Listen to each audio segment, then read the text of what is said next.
Assalamualaikum. Selamat datang di Mahabah Production.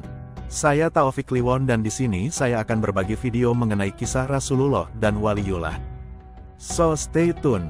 Jangan lupa komen, like, subscribe dan share ya. Semoga bermanfaat. Terima kasih.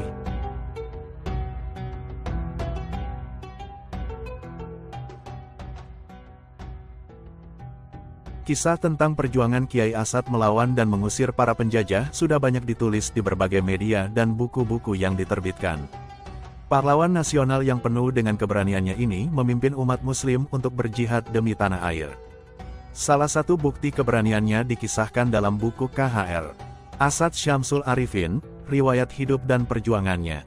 Suatu ketika di masa penjajahan, Kiai Asad beserta para pejuang yang lain hendak mengusir tentara Jepang di daerah Garahan.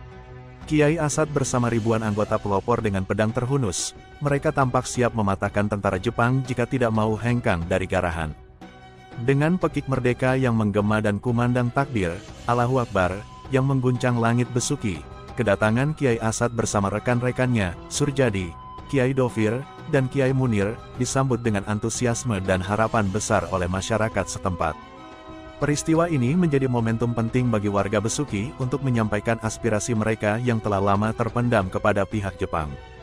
Sekitar pukul 8 pagi, perundingan yang telah dinantikan itu pun dimulai. Dari pihak masyarakat, Surjadi, yang saat itu menjabat sebagai Residen Bondowoso, tampil sebagai pembicara pertama.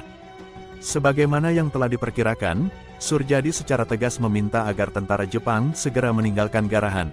Sebuah permintaan yang mewakili keinginan kuat masyarakat untuk bebas dari cengkeraman penjajah. Namun, harapan Surjadi untuk mendapatkan tanggapan positif dari pihak Jepang sirna ketika mereka dengan keras kepala menolak meninggalkan pos mereka. Keadaan semakin tegang ketika giliran Kiai Munir untuk berbicara. Dengan retorika yang kuat dan penuh semangat, Kiai Munir berusaha meyakinkan pihak Jepang untuk mengubah sikap mereka, tetapi hasilnya tetap sama. Tentara Jepang, dengan arogansi yang mencerminkan sikap imperialistik mereka, bersikukuh mempertahankan posisinya. Keengganan mereka untuk mundur menambah ketegangan di antara kedua pihak, menandakan bahwa jalan menuju kebebasan dari penjajahan Jepang tidaklah mudah dan akan dipenuhi dengan tantangan besar. Sebagai wakil rakyat, keempat tokoh itu merasa mulai dilecehkan. Segera Kiai Dofir tampil menggantikan Kiai Munir. Tetapi apa yang mereka dapat kemudian? Tentara Jepang malah berkoar akan menembak jika masih dipaksa hengkang dari Garahan.